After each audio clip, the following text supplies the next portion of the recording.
Good morning students. काल आपण half wave rectifier D C power supply जे आहे त्याच्यामध्ये आपण डी सी पॉवर सप्लायमध्ये जे मेन ब्लॉक्स इन्व्हॉल्ड आहेत ते ब्लॉक आपण स्टडी करत आहोत. त्याच्यामध्ये वन बाय वन आपण काल बघत असताना हाफ वेव्ह रेक्टिफायर, त्याची वर्किंग, त्याचा प्रिन्सिपल, ॲडव्हान्टेजेस, डिसॲडव्हान्टेजेस आपण काल ब्लॉक डायग्राम असेल किंवा सर्किट डायग्राम असेल ते आपण स्टडी केली. आज आपल्याला त्याच्या पुढचा पार्ट आहे रिपल फॅक्टर, जो की त्याच्यामध्येच इन्व्हॉल्ड आहे. रिपल फॅक्टर नेमकं कशाला म्हणायचं, जो आपल्याला 12th देखील आहे. रिपल फॅक्टर म्हणजे काय, सेमीकंडक्टर डिव्हायसेस हा जो चॅप्टर आहे शेवटचा आपला 12th त्याच्यामध्ये देखील रिपल फॅक्टर हा कॉन्सेप्ट इन्व्हॉल्ड आहे. बघा, रिपल फॅक्टर म्हणजे काय. Ripple is unwanted fluctuation. It is part of AC in DC output of rectifier. ज्यावेळेस आपल्याला रेक्टिफायरपासून मिळणारं जे आउटपुट आहे DC आउटपुट, आपण काल पाहिलं हाफ वेव्ह रेक्टिफायरपासून मिळणारं आउटपुट हे इंटरमिटेंट आउटपुट आहे. म्हणजे पॉझिटिव्ह हाफला आपल्याला आउटपुट मिळत आहे आणि निगेटिव्ह हाफला त्या ठिकाणी निगेटिव्ह हाफ लॉस्ट आहे.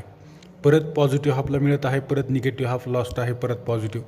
म्हणजे या ठिकाणी जे आउटपुट आहे ते आउटपुट कंटिन्युअस नाही, ते कसं आहे, पल्सेटिंग DC आहे. म्हणून त्यांनी काय म्हणलं की as shown in figure, the waveform of the output of half wave rectifier is pulsating DC.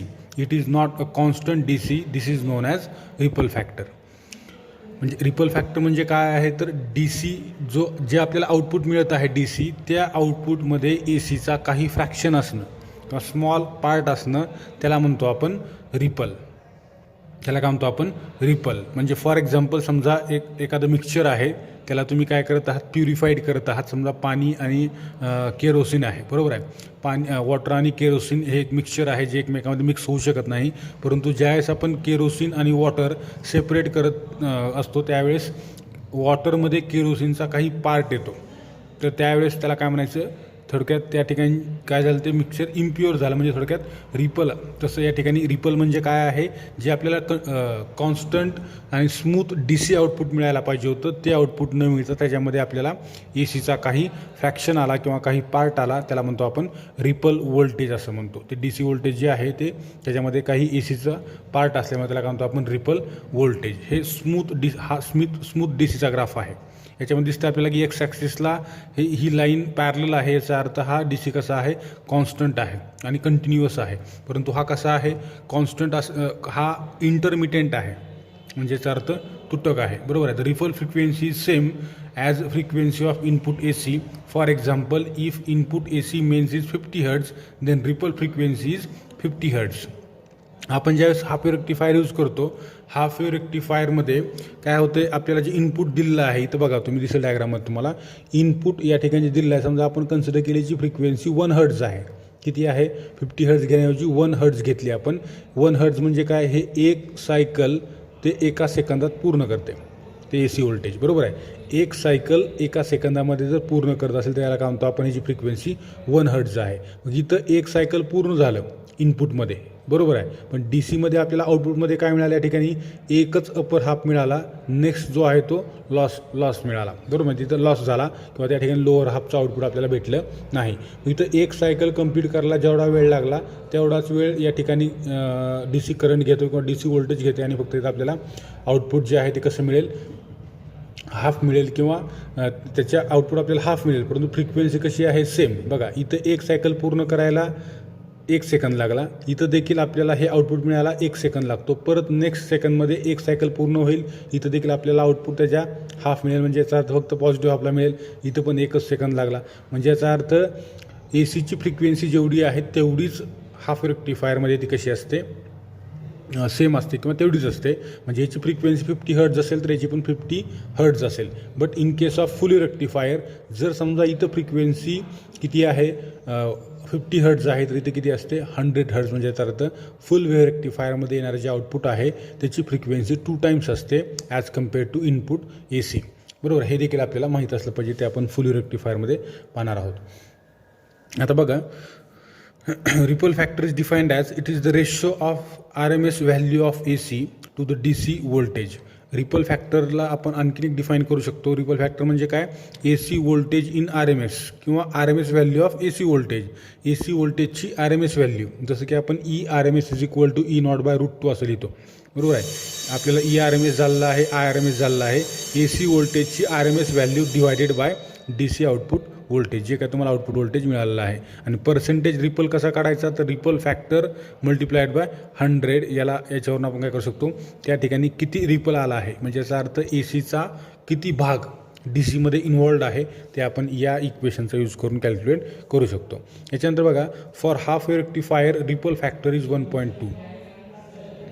Half wave रेक्टिफायरचा जो रिपल फॅक्टर आहे तो कसा आहे? 1.2 आहे. बरोबर, हे देखील आपल्या ठिकाणी माहीत असलं पाहिजे. आता याच्यानंतर हे कसं कॅल्क्युलेट केलं तर AC व्होल्टेज इन ERMS याला आपण लिहू शकतो E0/√2. बरोबर आहे. डिवायडेड बाय DC आउटपुट जे आहे, DC आउटपुट जे काय असेल ते, त्याच्यावरून आपण हे 1.2 कॅल्क्युलेट म्हणजे थोडक्यात हे आपण न्यूमरिकल बघत असताना बघू हे रिपल फॅक्टर कसं करतात. एक न्यूमरिकल आहे, त्याच्यावरून तुम्हाला कळेल की रिपल फॅक्टर कसा कॅल्क्युलेट करतात. बघा, न्यूमरिकल काय आपला? What is the ripple factor? What is the ripple factor if output voltage of PS unit reads 300 volt DC when RMS value of ripple voltage is 0.6 volt. आता काय म्हणले? What is the ripple factor if output voltage of PS म्हणजे power supply unit reads 300 volt DC when RMS value of ripple voltage is 0.6 volt. इथं आपल्याला ज्या value दिलेल्या आहेत त्या काय आहेत? AC VRMS is equal to 0.6 volt आणि VDC किती आहे? 300 वोल्ट. बरोबर आहे, 300 वोल्ट. असं असेल तर आपल्याला काय करायचं आहे? रिपल फॅक्टर कॅल्क्युलेट करायचं आहे. फॉर्म्युला काय आहे? Ripple factor is equal to RMS value of AC, म्हणजे याचा अर्थ AC VRMS divided by VDC. बरोबर आहे. AC VRMS किती आहे? 0.6 डिवायडेड बाय हा किती आहे? 300. बरोबर आहे. मग याला जर समजा आपण वर नेलं 300 म्हणजे 3 × 10⁻², वर गेल्यानंतर काय होईल? -2. हे 0.6 × 10⁻² डिवायडेड बाय 3, हे 3 × 2 = 6 म्हणजे काय आलं? 0. हे 2 टाइम्स 0 असल्यामुळं, हे 10⁻² असल्यामुळं 2 पॉईंट आणखीन पाठीमागं जाईल, त्यामुळे 0.002 हा तुमचा काय आला? Ripple factor. जर तुम्हाला समजा याच्यामध्ये विचारलं असेल की पर्सेंटेज रिपल कॅल्क्युलेट करा, तर पर्सेंटेज रिपलसाठी काय फॉर्म्युला आहे? Percentage ripple is equal to ripple factor into 100. म्हणजे याचा अर्थ तुमचा जो रिपल फॅक्टर आहे तो काय येईल? 2 पॉईंट पाठीमागे म्हणजे कुठे येईल? समजा 2 पॉईंट पुढे येईल, कारण 10⁻² आहे या ठिकाणी म्हणजे 100. 2 पॉईंट पुढे 1, 2, 0.2 पर्सेंटेज हा तुमचा काय आला? रिपल किंवा पर्सेंटेज रिपल आला. ठीक आहे. अशा प्रकारे आपण रिपल फॅक्टर काय करू शकतो? कॅल्क्युलेट करू शकतो. आता याच्यानंतर आहे centre tapped full wave rectifier. Centre tapped full wave rectifier म्हणजे काय? तर या ठिकाणी हे जे दिसते आपल्याला primary coil, secondary coil, same setup आहे. इथं तुमचा हा AC पॉवर सप्लाय आहे, इथं ट्रान्सफॉर्मर आहे. मी तुम्हाला सांगितलं की आपल्याला ACचं कन्व्हर्जन DCमध्ये करायचं आहे. बरोबर आहे. ACचं कन्व्हर्जन DCमध्ये करायचं आहे. याच्यासाठी आपण AC पॉवर सप्लाय ठिकाणी यूज करतो, परंतु AC पॉवर सप्लाय हा 230 वोल्ट AC मेन्स असतो, जो की टिपिकल इंडियामध्ये हा आहे 230 वोल्ट आणि 50 हर्ट्ज फ्रिक्वेन्सी असणारा AC पॉवर सप्लाय आपण जनरली यूज करतो. परंतु आपल्या घरामध्ये जे काही इलेक्ट्रॉनिक डिव्हायसेस आहेत त्यांना लागणारा जो DC आहे, हा DC कसा असतो? 12 volt, 13 volt, 15 volt, 14 volt, 5 volt. मग आपल्याला एवढ्या व्होल्टेजला 5 to 10 वोल्टपर्यंत ड्रॉप करायचं आहे. त्यासाठी आपण इथं ट्रान्सफॉर्मर यूज करतो, स्टेप डाऊन ट्रान्सफॉर्मर. आणि या ट्रान्सफॉर्मरमध्ये एक प्रायमरी कॉईल असते, दुसरी सेकंडरी कॉईल असते, आतमधल्या बाजूला कॉईल्स आहेत. बरोबर आहे. आता या ठिकाणी प्लेट्स आहेत, कोटेड प्लेट्स आहेत. आता या ठिकाणी ही जी सेकंडरी कॉईल आहे, या सेकंडरी कॉईलच्या बरोबर सेंटरला एक कनेक्शन दिलेलं आहे, त्याला म्हणतो आपण centre tapped full wave rectifier. या रेक्टिफायरचा यूज करून आपण काय करणार आहोत? ACचं कन्व्हर्जन DCमध्ये करणार आहोत. बरोबर आहे. ACचं कन्व्हर्जन DCमध्ये. याच्यापासून येणारं जे आउटपुट आहे ते कंटिन्युअस असेल, इंटरमिटेंट असणार नाही. दुसरी गोष्ट, याच्यापासून मिळणारं जे आउटपुट आहे ते स्मूथ असेल. मी तुम्हाला सांगितलं की हाफ वेव्ह रेक्टिफायर आणि फुल वेव्ह रेक्टिफायर यांच्यामध्ये मेन डिफरन्स काय आहे, तर ज्या ठिकाणी समजा पोलच्या लॅम्प असतील किंवा रेडिओ असेल, असे काही डिव्हायसेस आहेत ज्या ठिकाणी आपल्याला एकदम स्मूथ क्वालिटीचा DC किंवा हाय क्वालिटीचा DC करंट किंवा व्होल्टेज आपल्याला लागत नाही, त्यावेळेस आपण काय करतो, हाफ रेक्टिफायर यूज करतो. परंतु असे काही सेन्सिटिव्ह डिव्हायसेस आहेत ज्या ठिकाणी आपल्याला स्मूथ DC गरजेचं आहे, तर त्यावेळेस आपण हा फुल वेव्ह रेक्टिफायर यूज करतो. आता या डायग्राममध्ये काय काय आहे, तर याच्यामध्ये काढलं बघा, to utilise negative half cycle one more diode is connected with special type of transformer called centre tap transformer.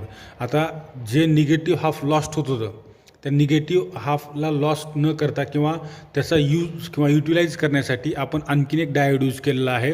आणि ह्याचं सगळं कनेक्शन कुठं दिलेलं आहे, आपण एका स्पेशल ट्रान्सफॉर्मरला किंवा स्पेशल टाईप ऑफ ट्रान्सफॉर्मरला, ज्या ट्रान्सफॉर्मरमध्ये त्याची सेकंडरी कॉईल जी आहे ती कशी आहे, सेंटर टॅप्ड आहे. म्हणजे याचा अर्थ त्या ठिकाणी त्याला सेंटरला कनेक्शन दिलेलं आहे. In centre tapped transformer the middle terminal is tapped so that terminal A and lower terminal B becomes opposite in phase. त्याच्यामुळं काय होईल, A आणि B हे दोन्ही एकमेकाच्या अपोजिट फेजमध्ये जातील. Wien terminal A is positive the terminal B is negative Wien with respect two point C. With respect two point C, समजा इथं जर आपण पहिल्यांदा पॉझिटिव्ह हाफ सायकल कन्सिडर केलं, इथं पॉझिटिव्ह असेल, इथं निगेटिव्ह असेल, विथ रिस्पेक्ट टू C असेल. बरोबर आहे.